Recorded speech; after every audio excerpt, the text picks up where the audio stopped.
શહેરના 8 ડિવિઝન હેઠળ વિદેશી દારૂનો અંદાજિત 2 કરોડ રૂપિયાનો જથ્થો નાશ કરવામાં આવ્યો। આ આદેશનો અમલ કરવા માટે નવાગામ પાસે આવેલ ખુલ્લા પ્લોટમાં બુલડોઝરનો ઉપયોગ કરવામાં આવ્યો હતો।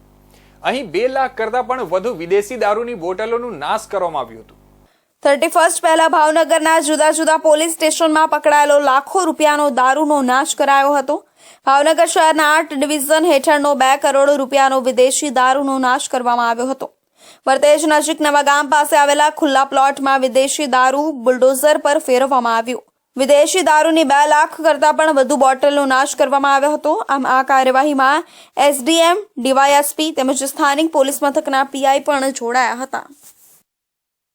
જે પોલીસ દ્વારા જે ગુના દાખલ કરેલા તેને ગુનાના અનુસંધાને નામદાર કોર્ટમાંથી હુકમ મેળવી રોહિનાશના હુકમ મેળવી અને આજે માનનીય એસડીએમ સાહેબના અધ્યક્ષસ્થાને એક ટીમ બનાવી આજે આશરે 2 કરોડ રૂપિયાનો પ્રોહી મુદ્દામાલને નાશ કરવાની કાર્યવાહી હાલમાં ચાલુ છે।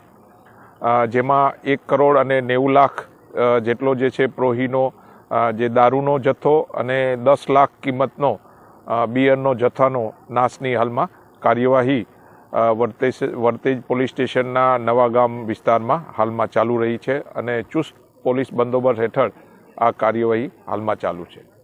ભાવનગર વિભાગમાં 8 જેટલા પોલીસ સ્ટેશનોમાં જે ગુન્હા દાખલ કરેલા જેનો નામદાર કોર્ટમાંથી હુકમ મેળવી એસડીએમ સહિત અધિકારીઓ સાથે રાખી એક ટીમ બનાવી આશરે ₹2 કરોડનો વિદેશી દારૂના જથ્થો નાશ કર્યો। જેમાં 1.90 કરોડનો વિદેશી દારૂ અને ₹10 લાખનો બિયરનો જથ્થોનો વર્તેજ પોલીસ સ્ટેશનના નવાગામ વિસ્તારમાં ચુસ્ત પોલીસ બંદોબસ્ત સાથે રાખી નાશ કરવામાં આવ્યો।